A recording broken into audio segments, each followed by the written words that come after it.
24/7, 365.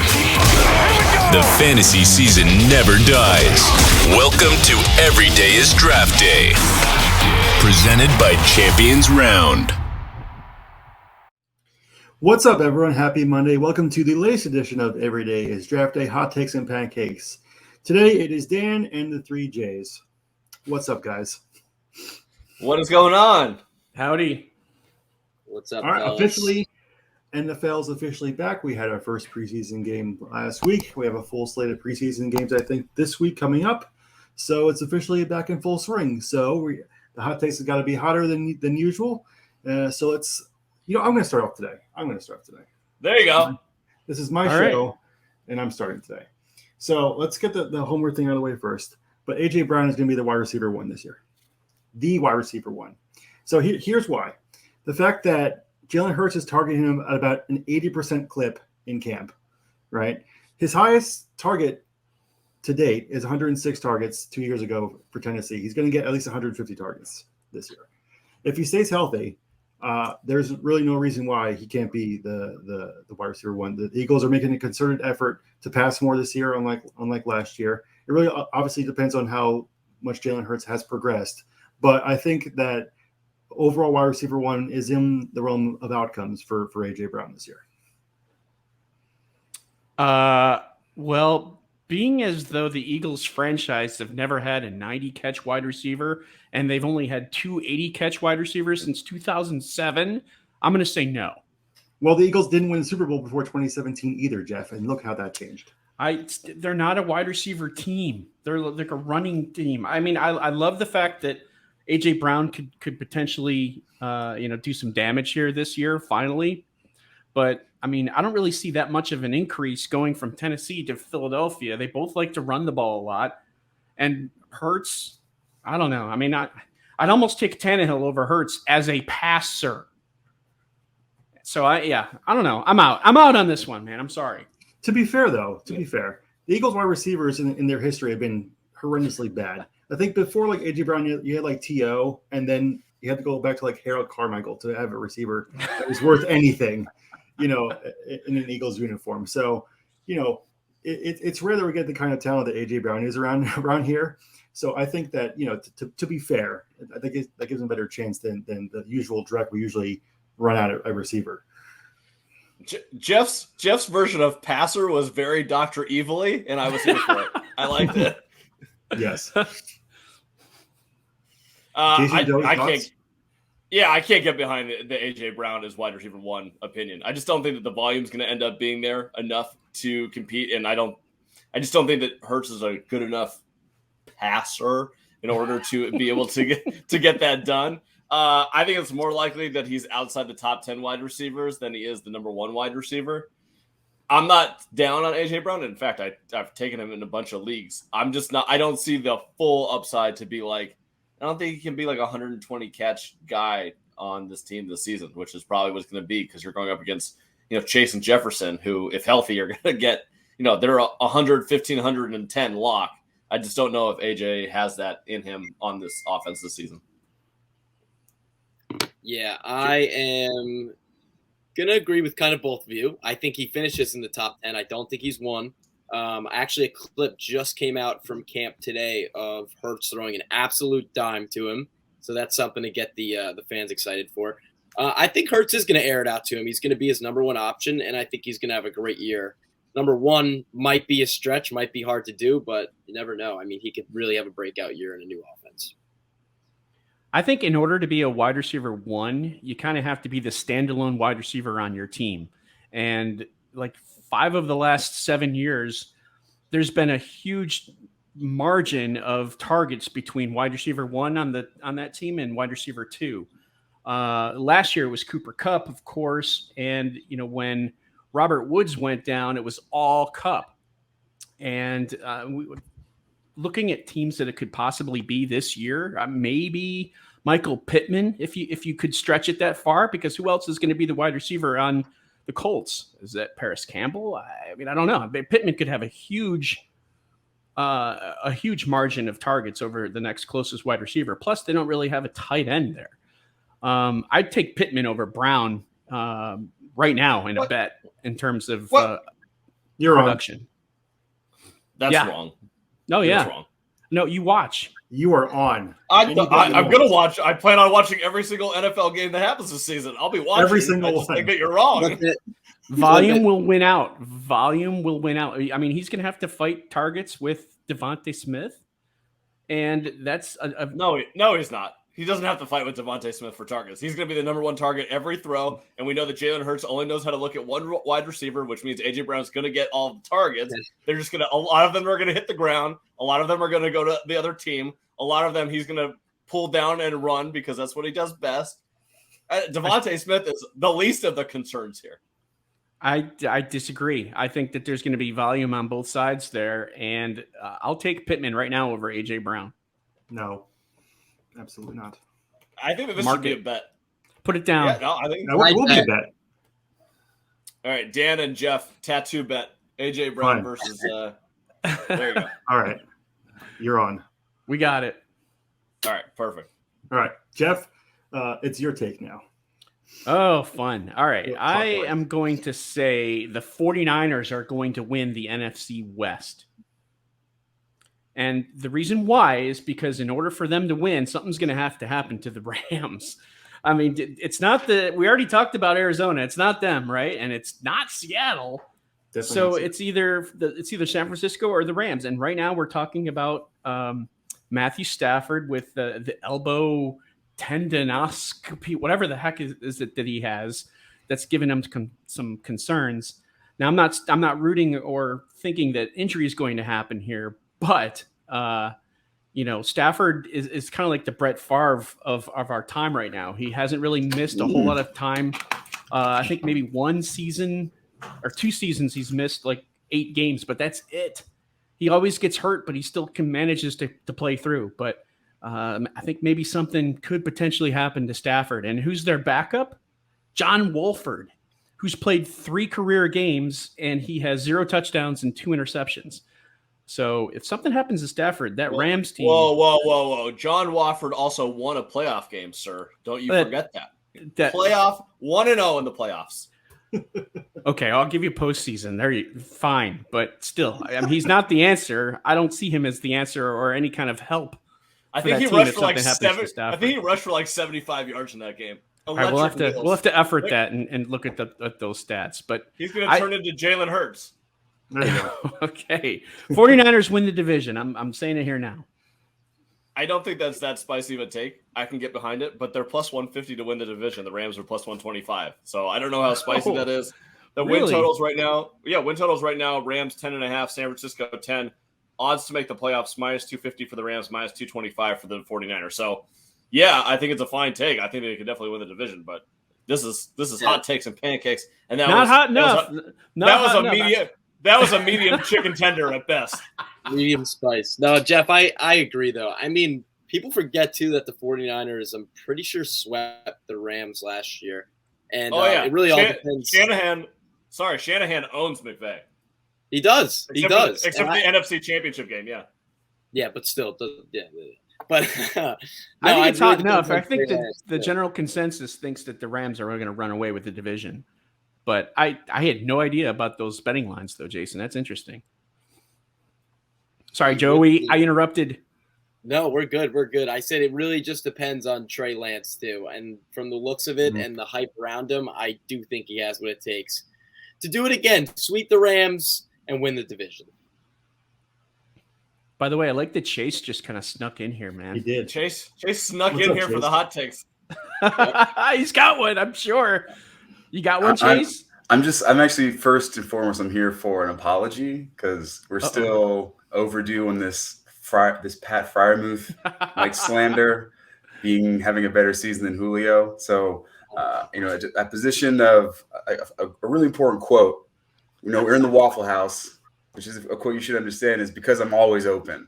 That's Julio. So whenever I'm going to give space for that apology because there's some time in his past, and I know it's a spicy take before, but I'm all for just a formal, hey, I was flew off the cuff there. And I understand because are you calling your own L? No, I'm saying I'm still on the Julio over very clearly. I'm saving space for yourself. I said Freiermuth was better than Julio. So, well, the reason why I mentioned Freiermuth because when you took Julio in our fantasy league, I had the exact next pick. I know next pick, and so I took Freiermuth. And hence the reason why I said Freiermuth will outscore Julio. Julio's got to be on the field. That statement if you feel like if you feel more honest about it now. So Julio has to be on the field in order for him to do anything. You are not getting that apology, Chase. It's not apologizing. I'm not going to back down from that. No. Double down. Double down. Doubling down. Doubling down. Double dare. Yeah, no. I'm really disappointed, Jeff. I'm really disappointed. I mentioned before, Julio has had 15 hamstring injuries in his career, 11 of which since 2020. He's 33 years old. He's missing games. He's missing opportunities to do anything. And I think it's just an opportunity for him right now to play with Tom Brady at the end of his career. Maybe he can get a ring. That's what I see. So he's a role player at very best. At most, he plays 30 to 40% of the snaps of one game. Are you going to base your fantasy starting interest in that? Good luck. Freiermuth's ceiling is like Julio's basement floor, period. Like, this is...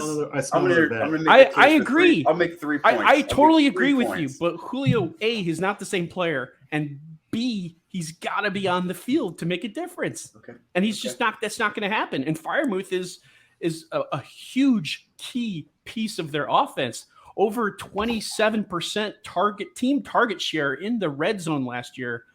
I don't think that's going away. So he's gonna get his scores, and he'll also be a key part of the offense all the time. I don't see that with Julio. Not with Mike Evans.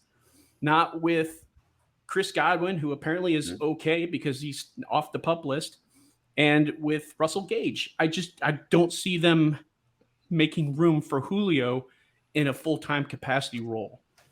So I'll make 3 points. I'm off my soapbox. I'm sorry. You're doubling down on that take, and it's fine. Keep it hot. Keep warming it up. Jeff is not doubling down, Chase. He is at the blackjack table asking the dealer to deal him face down on the double. He doesn't even want to see it. It's a lot. Doesn't want to see Auto it. 21. Wow. Oh. Okay. So you can feel bad about this later, and you can pick this many times. There's 3 things. There's 3 points I'll make.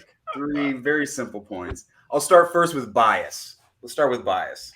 Jeff, I think for all transparency, is a Carolina Panthers fan. I think we all know that. And Julio has owned your soul pretty much since 2011.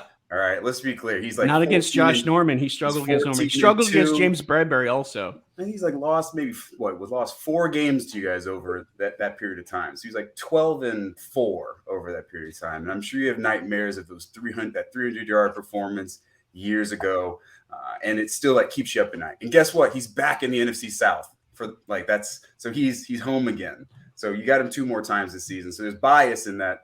You'll never like Julio, whether he is at his peak or on the other end of his career, but to see him for what he is, he's still that guy, and he'll always be that guy. He's your boogeyman, which I understand. So I understood like there's some heat of I don't think you could ever draft Julio in a draft, right? It's like kind of going against rooting against yourself, which I totally get.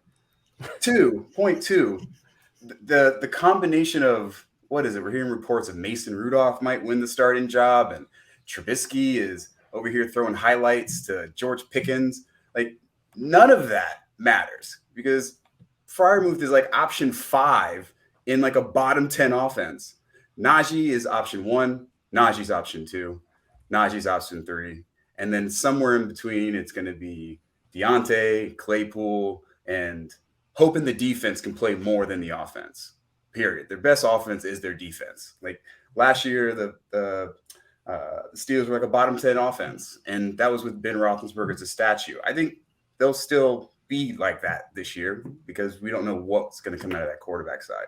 And this, which points to maybe the last point, the important point is give Tom Brady his roses again and again and again. Like whatever Julio is, his contract is to be available, which I completely agree.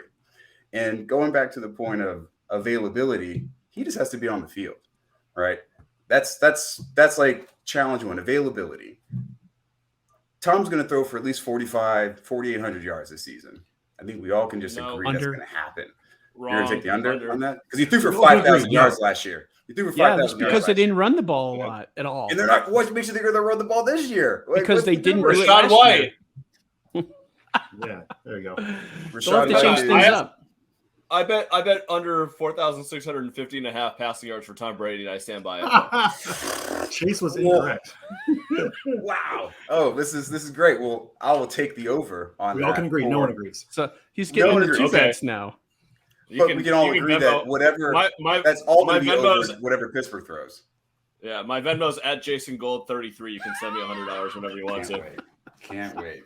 All right, I'm gonna put it on the board. Come on the board. I'm taking the under 4,600. Okay. No. Okay. 4,650 and a half. Let's get the exact number right. For the record. Brady also has to be on the field. Oh, which Jeff, he always is. He always is. Yeah, I know. Until he's not. That's a great spicy hot take that I love. Tom Brady does not make it through the season healthy because I'm fully in on that take. And I would eat that slice of cake so fast. That's a cake take right there. Just shovel it down. I love it. Oh, man. Digging deeper. We're donating to the casino at this point. Tom Brady not on the field. It's possible. Donate it. I'm stealing. I'm backing up my Brinks truck to the loading dock, baby. The under always wins until it doesn't. I came onto the show for madness. That's what it was. I know why I don't come on weekly. This is just a show of pure madness. That was going to be nice. Everyone's going to agree. Nope. You're Absolutely not. I can't stop smiling and laughing. Oh, boy. Oh, God. All right. Well, I'm clearly not getting my apologies, which is... You're not getting an apology.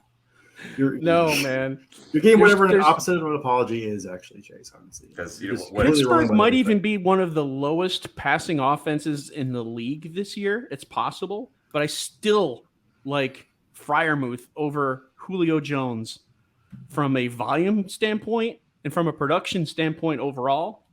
I just don't see Julio being on the field that much. I don't. It all comes down to that for me. We got to move on to the next takes. Yeah, Jason, we know. Hold on. So Joey's internet went down. He's trying to get back, but he told me his take. So I'll make the case for him. I guess. All right. Okay, let me put on my. Oh wait, hold on. Oh wow. Let me be Joey for a second. We're gonna put a. I wish I had a great, oh my gosh! You look like you're 3 years younger. I know. All right. Can you throw a green versus green in your background? Miles Sanders, top 15 running back this season. No chance. The Philadelphia Eagles are going to run the crap out of the ball. I don't know how to make this take for him. It's great. I love it. Miles Sanders is due the ultimate regression on touchdowns. I think he'll score at least 8 this season.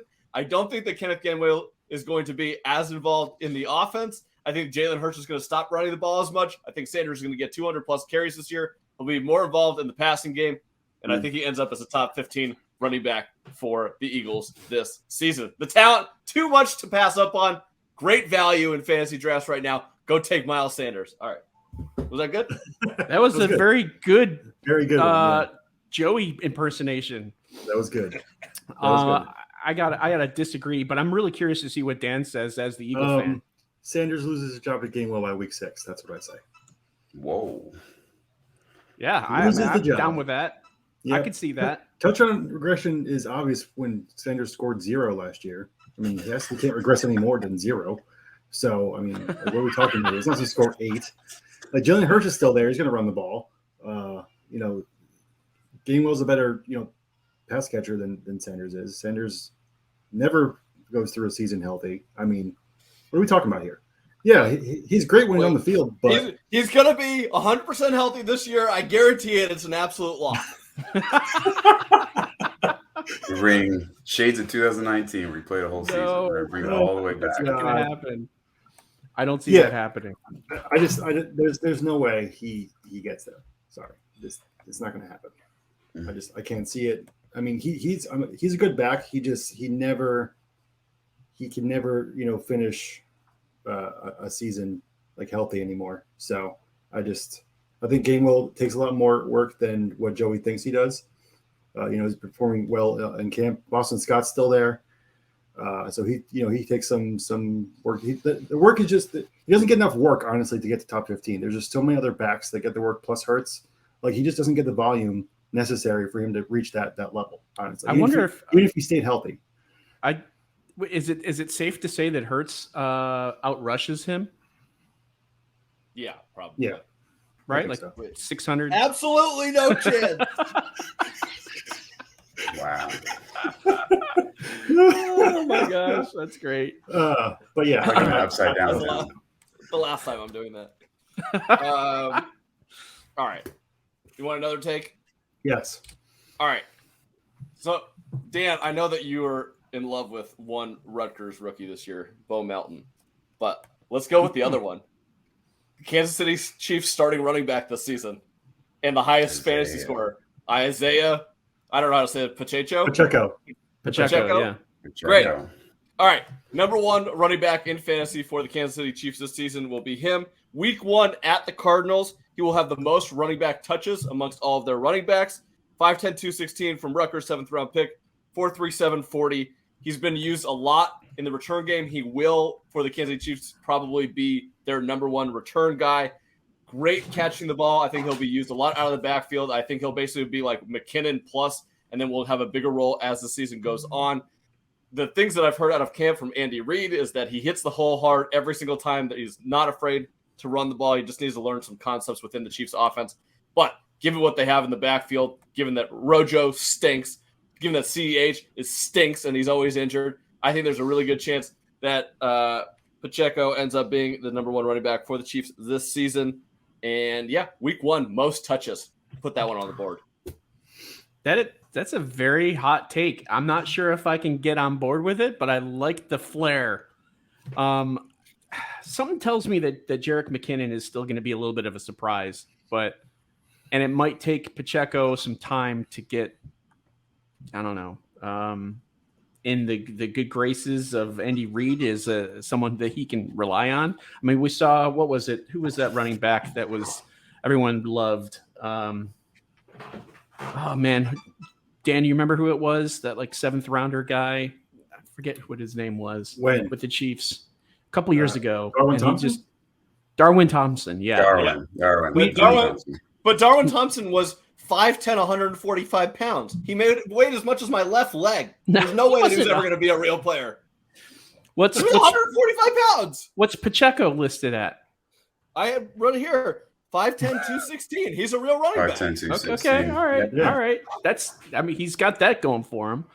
I don't know. Like I said, that's super hot. I'm just not sure I can get on board with that yet. Great. That's exactly how a hot take should be. Perfect. That's right. You're right. Yeah. Okay, so I'm with it because Pacheco was going to be my second hot take as well. Was it? Yes, let's go. So I'm going even further. I think he wins the job outright, and he's a top 12 back this year in Kansas City's offense. I love it. I think he's clearly been the best running back in Chiefs camp. He's already returning kicks. He has the speed, more speed than anyone else in the Chiefs backfield right now. So Kind of makes you wonder how he was a 7th round pick. Because he played at Rutgers, and Rutgers sucks. But he's fast. He had 4.3 speed. There we go. Let's go. Joey's back. Back. He's back. So I completely 100% agree with Jason. I even take it a step further and thinks he would just wins the job, and he's a running back 1 this year overall. Perfect. Not that the overall winner, like a running back 1 this year. Love it. Whoa. That's a great take. I can get the hell out of there. Bum. Joey, you got another take since you're back and joining us? Yeah, I do. I just wanted to end with a bang and push my agenda that I truly do believe. I think the Dolphins win the AFC East. No, and from there, I think they make the AFC Championship and lose. To who? Yeah, who are they losing to? So I can make that bet. I don't want to agree with him. I don't want to agree with him straight up, but I'm pretty sure Colin Cowherd tweeted today that it's looking like the Dolphins are going to play the Raiders in the AFC Championship. Okay. Yeah. I don't agree with it. I don't know. It could happen. I haven't thought that far, but I think they have the talent. And let me rephrase that. If Tua plays like the QB that he is supposed to play like, then that is a lock. Oh, okay, so there's no chance of that happening. Then, is what you're saying. So there's contingencies. He's supposed to play like Tim Tebow? Why would he be? No, his player comp would be Drew Brees, not Tim Tebow. Please. Tua is not Drew Brees. Drew Brees. Tua, Drew Brees. Did we just have a? How did you arrive at a Drew Brees in the same comparison? Yeah. Which that was like that, San Diego no, Drew Brees or the left-handed Drew Brees. The Drew Brees comp was fairly out there during the NFL draft 2020. I think it was a fair comparison at the time. It's just he stinks because he's accurate. But then Tua started playing. It's just way more accurate and mobile than Drew Brees. That's really what it is. Okay. Tua turn the ball over is not athletic. What? Do I have to not mobile? Oh, we angered him so much. Do I have to pull up the clip of him running over the player in the Jets or juking out Budda Baker? Do I have to pull these clips up? I think you do. You really do. Oh my think about what you've done while you're doing it too. And then underneath this clip is going to be a nice video of Tua just absolutely shaking Budda Baker out of his feet, and then goes on to win that game, of course. But okay. Hey, Joey, question. Follow-up question. Hold on. Tua has the hip flexibility of a fucking cow. That is not fair to say. That's not fair to say. You could say that when he first got injured, but look at him now. You see the plays that he makes in camp right now? Oh, my God. I can't wait to clip this. I can't wait to clip this. Who's Miami play week one? His flexibility is not measured in centimeters. It's fucking millimeters. All right, Jason. I'm going to send you the clip of him actually using you would think a guy from Hawaii would be a better hula dancer with great hip flexibility. He's got none. They play the Patriots week 1, by the way. That's a hell of a clip. Right, wreck that one, man. Holy crap. All right, Jeff, what were you going to ask? My follow-up question is, if Tua and the Dolphins are so damn good, so hot, where do you have Mike Gesicki as a tight end? Oh, I got into a very big debate about this. I would say he's top 10. He didn't have the best year last year, and I get that. And there's still players that I'd easily put above him, like Mark Andrews, Kittle, Kelsey, Waller. I would put him top 10, and I think that's fair to say. I think it would be a really hot take for me to say he's top 5, but I would put him top 10. I'm a big Gesicki fan. But yeah, he's going to be more involved in the blocking scheme of Mike McDaniel's offense too. So we'll see how it goes, especially after we threw the franchise tag on him. Top 10. Gesicki's a top 10 tight end. Okay. And I would say he's flirting with the lower, top 5. But. That's possible. He does enough on offense to warrant that, but the touchdowns have to follow. I mean, he has to have, I'd say, probably 6 to 8 touchdowns to get that, which is possible. Definitely possible. Yeah, Gesicki definitely is going to benefit from being the big red zone target because obviously Waddle and Tyreek, despite the fact that they score touchdowns, are not really red zone threats necessarily. That's a good point.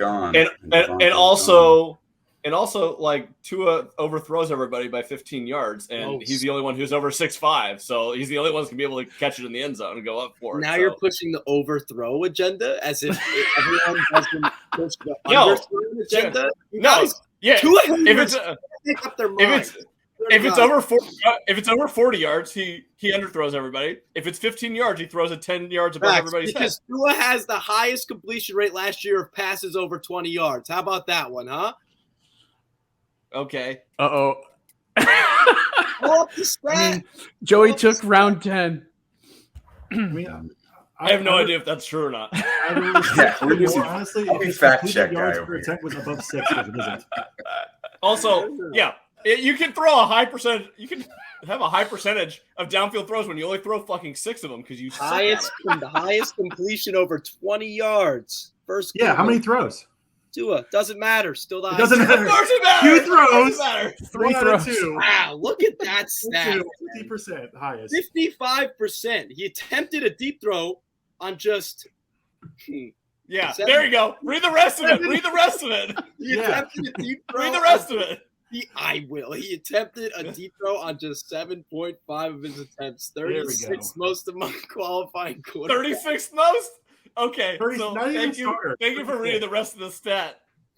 Ooh, doesn't matter. That went from a hot take to an ice cold take fast. But do you blame Tua for that, or do you blame the offense? Yes, Tua for that. Because no one trusts him to throw the ball team. Because they had garbage offensive coordinators, and now that they have McDaniel running, I love Mike McDaniel. It's the only thing saving Tua is how much I love Mike McDaniel. Exactly, which is why would they run? Why would they throw more? They're gonna throw the ball. His average depth of target this year is going to be negative. Put that on the board as a hot take. They run play action bombs and then dink and dunks, and then they're gonna run the ball over and over. He's definitely gonna air it out. I mean, all camp there's been clips of him just completing bombs to Tyreek. I mean, they're definitely gonna air it out. I love the House of Highlights clips, and that's a recipe of air yards per attempt and 35th in completed air yards per attempt. He didn't even cross 6 and completed air yards per attempt. I can't. Yeah. You got to do better than that. Agreed, but I blame more of the offensive scheme than Tua. It just showed he had the least amount of attempts doing that. You know what I mean? That is a good point. The offense is going to be. Why would you think light years different? They have more attempts if they trusted his arm, but they don't. But they didn't. He was literally put in a system to fail. But now he's in a way better system with coaches who are working with him and trusting him more, and with weapons like Tyreek, Waddle, and Cedric Wilson. Tyreek Hill's going to be a waste in that offense. Tua doesn't have the arm to get it to him deep. He just doesn't. He doesn't, Joe. Do I have to pull up the clips that are going viral? Yes, pull up the clips. Right now? And then pull up all the clips of all the overthrows, and we'll see which clips is longer. Okay. But all right, we'll see. You know what? I'm excited to really see the growth in Tua this year and how dominant that team is going to be, especially with that unbelievable top 5 defense in the league. All I can see is just a visual of Jimmy Garoppolo step into the room. That looks like Tua. They're the same person in this conversation. Literally, Mike transplant. All the weapons in the world, speed threats, but that whole backfield is like Mike McDaniel's comfort zone. It's run, stretch the field every so often. But where's Jimmy G? He's never going to be the guy that wins you the. So, I mean, more in the diaper too, but the offense itself is going to look like the 49ers of the last 3-4 years. Okay. That's really clear, which is a good offense. Don't get me wrong. It's a great offense, but not with Tua's not going to be a superstar. No, I don't expect Tua to be a superstar either. Just got to do what he's got to do. He'll still throw for the least amount of yards. Just better than Justin Herbert, yeah. Wait. He'll throw for the least amount of yards. He'll throw for the least amount of yards in that division. I still think he's the he'll throw for the least amount of yards. I like that take. Josh Allen. I think even Matt will throw for more yards. I like that take. Sure. And then whatever version of Joe Flacco and Zach Wilson, and will throw for more yards. That's not saying that they'll win more games. Chase off the top rope. Zach Wilson. Now that I got the energy of this room, I'm going to go for your heart and just that's fine. I need it. I love it. Throwing for more yards. But I just want everyone. They're going to win games. Don't get me wrong. They're going to win games. They're just agreed. They're going to win. Sam Darnold had a better quarterback rating than Zach Wilson last year. Wow. Yeah. Anyway, I have a secondary hot take to jump on Chase's point about who's going to throw for the most yards in the AFC East. Okay, so I think the most underreported story in the NFL right now is how fucking stupid the Patriots are with their offensive coordinator and offensive coaching positions right now. Just absolutely ruining Mac Jones in his second season. I don't know if you've seen the reports out of camp about how lost they are offensively. It is atrocious. So, Chase, I like the point. I like the hot take that Tua is going to throw for the least amount of yards. But I can't get behind it because I think that Mac Jones and the New England offense is going to be a top 5 bottom 5 offense in the NFL this season and could potentially have the least amount of total yards gained in the NFL this season. You have Matt Patricia, a former defensive coordinator, calling the plays right now, along with Bill Belichick. Look, I love Bill Belichick. He has no business calling offense in 2022. Then you have Joe Judge, who's a special teams coordinator. We saw what he did with Daniel Jones and that stupid Giants team. He stinks. Those are all of your offensive coaches and you have the second-year quarterback who you're trying to mold into the next Tom Brady, and you are absolutely ruining him. You have the most amount of money spent on wide receivers, and there is not a goddamn good wide receiver on the Patriots. The only good player on offense for the Patriots is Ramondre Stevenson. So, my other hot take here, Ramondre Stevenson, top 12 fantasy back this season, because that's all they can do is run the fucking ball. Ramondre Stevenson's going to have 300 touches this season. That's all they're going to do. They're going to have the least amount of yards gained in the entire NFL, and the Patriots are stupid as fuck for letting Bill Belichick do whatever the hell he's going to do and ruining Mac Jones' career. That's the hot take. I'm out. Wow, look at that. And Belichick retires. I'm actually sweating now. Now I'm sweating. Right? Now I'm like, Jason, I need a drink. Jason, do you remember my first take on my first ever Hot Takes episode? It was that the Patriots dynasty is far over. Yeah. Done. Yeah, it's done. I said under 6 wins, but we'll see. The Cardinals and the Pats both under 6 wins. Parlay. Wow, spicy. We should do a Champions Round special where you could bet that if you can. We need to rack that entire clip. Now we're cooking. We do. We need to get a spread list for all these takes. I think I need an oxygen tank or something. We do. Yeah. We do. If this was around the horn, I'm just going like the dink, dink, dink, dink, dink, dink. Yes. Points. Just giving you points. Jason wins that one. So, Jason, you feel like Ramon Stevenson's going to be the RB1 in that division? Like that's something you'll stand behind in that division. I division. I actually think that's not a horrible take. The Dolphins are going to split up all their stuff. Breece Hall is the scary one. The Bills don't scare me. I mean, the RB1 in that division is going to be Josh Allen. Yeah. I don't know if that's a hot take. Guys can have 800 yards and 12 rushing touchdowns. Yeah. So, but yeah, I mean, Breece Hall, sure. He'll probably be like 70-30 with Michael Carter. It's just a matter of, Mekhi Becton went down. I just don't know how good that offense is going to be. I could see Stevenson being the RB1 in that division for sure. Yeah. Damian Harris is just out here going, "Hey guys." Yeah. I mean, what do you have? He had 15 touchdowns. Right. Isn't that the most Patriots thing ever for him to score 15 touchdowns last year and then to just have no role this season? That's like the most Bill Belichick thing of all time. He'll still have somewhat of a role, but yeah, I agree with you about Stevenson. I think Stevenson will outproduce Harris this year, which is also an interesting take. And I am a big Damian Harris fan, but the way that they're doing him right now, it just doesn't seem like that's the future. Yeah, he's going to be the new. He's basically the Sony Michel in Miami, right? So he can get a little Why don't we get Chase a hot take in here? All right, Chase. Wrap it up. Man. I get a hot take. Oh man, now I need a second. To find something. So I know Joey Dolphins related. You could just go anti-Dolphin if you want to get sparked. No, that's too easy. That's just too easy. Hey, while you're looking for something, the Dolphins play the Patriots week 1. So. Yeah, that's a lock. Dolphins lost the Patriots since 2020. And it's in Miami, right? It's in Miami. It's in Miami. That's gonna be a telling situation for both teams, I think. Yeah, but Dolphins are favored. Let me know when you got one, Chase. I'm working on one. One thing I'll say. What's up, Jason? Jeff. I was going to say, I don't know what the line is. I haven't looked, but what is it like? Dolphins minus like 2.5. 3? 2.5. Okay. Yeah. That's fair. 2.5. Yep. One thing I was going to say was Chris Olave leads the Saints in receiving this year. I love that. That's a good one. Michael Thomas. I mean, I don't know if you guys have seen his camp videos and reviews and such. He seems to be rounding routes. He's not really planting his foot well. Doesn't have a lot of explosion anymore. I don't know about that, but it just seems like he's not anywhere near the Michael Thomas of old. So I'm concerned about that.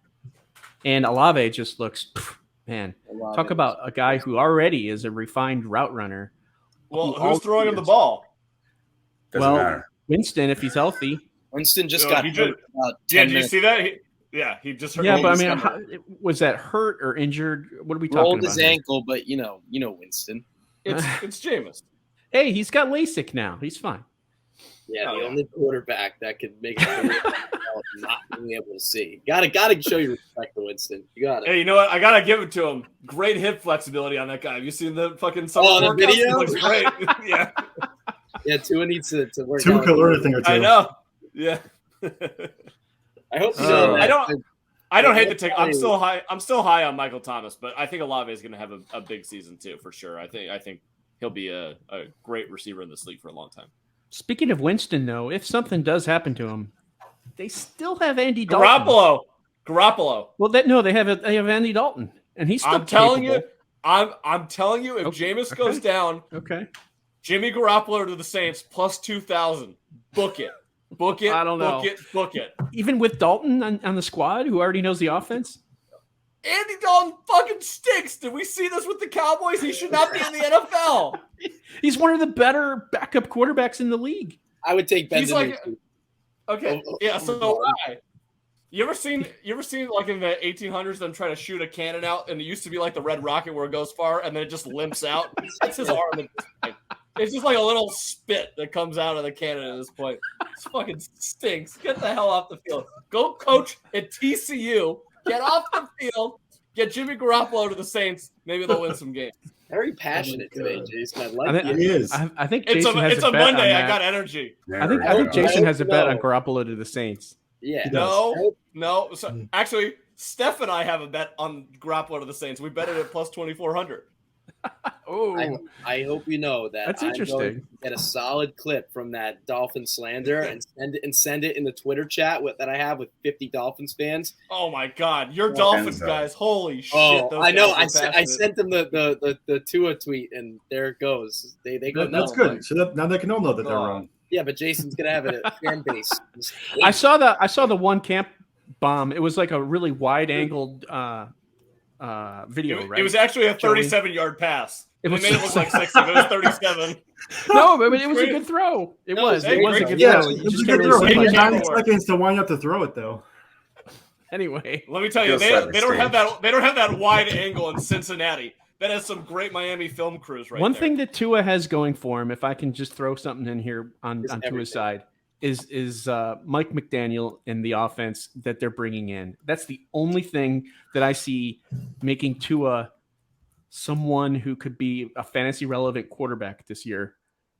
Is just that the offense will be different. So that's what I'm really curious to see. And like I said, that game against New England, week 1, we're going to know a lot about both teams at the end of that game. I agree. I think that McDaniel will do wonders for Teddy Bridgewater when he takes the draft from Tua. Oh my God! I want to leave the studio.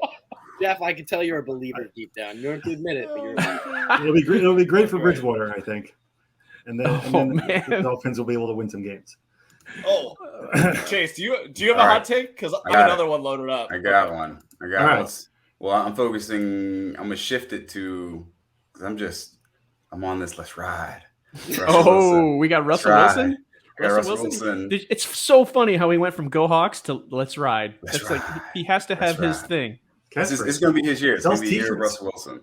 So first off, like, what's the line right now for the Monday Night Football? It's like Broncos minus 4.5. Something like I think they win by 2 touchdowns. I think they win by 2 touchdowns. Who are they playing week 1? Playing the Seahawks. Seattle. They're going to ride all over the Seahawks. First and foremost. But here's the thing. Let's be very careful. Let me teach you a little thing about gambling here, boys. all of you think that the Broncos are going to win by 2 touchdowns, 3 touchdowns. Russ is going back to Seattle. Broncos team looks awesome. The book set you up for something. Seattle money line, baby. That's the way that you play this game. It's not going to be a happy homecoming. Russ, do I believe that in my heart? Absolutely not. I think the Broncos are going to win by 2 touchdowns too. But I also know that the gambling books will set you up like this just to give you a little uppercut, just to remind you who's in charge here. Yep. What happens if Seattle gets blown away week 1 and then they go and they decide, let's get Jimmy Garoppolo so they can play San Francisco week 2? Seattle, though. Why would they do that? How about that? How about that take? I feel like even this late in the game, it would still blow up Seattle at this point. There's a better chance that Trace McSorley starts for Seattle this season than Jimmy Garoppolo. Oh, wow, I like that. Whoa, I don't know, man. I think Garoppolo could go to Seattle. So I'll wrap. I'll give especially you if they release them. Looking at some of these props. Chase, props. Continue. Wrap it up. Russell. So I hear you on the uppercut, which I get. I totally understand. I still, 2 touchdowns, Broncos. But looking at some of Russell's like futures or some of where his lines are now, I can't wait to bet all these unders, baby. I would know.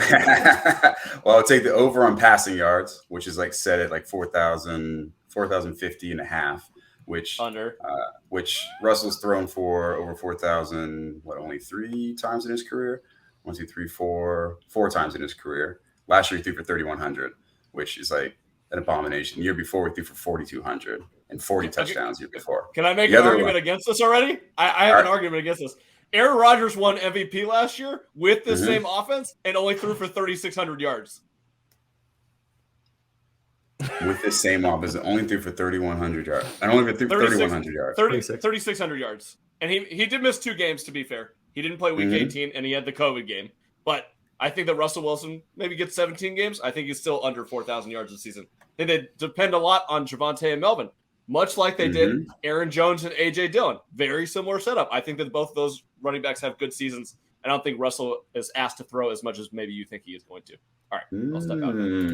No, well, that brings up a good point. So if we're looking at what Aaron did last year, 16 games, went 13-3. He threw for 4,100. Aaron threw for 4,100 last year through 16 games. So you're way off on that. And he threw for 37 touchdowns. Stat check. Yeah, we're doing stat check. Excited, but no. Passer rating 111.9, 68%. I mean, this is, I want to say, in comparison, closest comps, they're similar. But that line is closer to your point. In that offense, can it garner more than 4,000? Yes.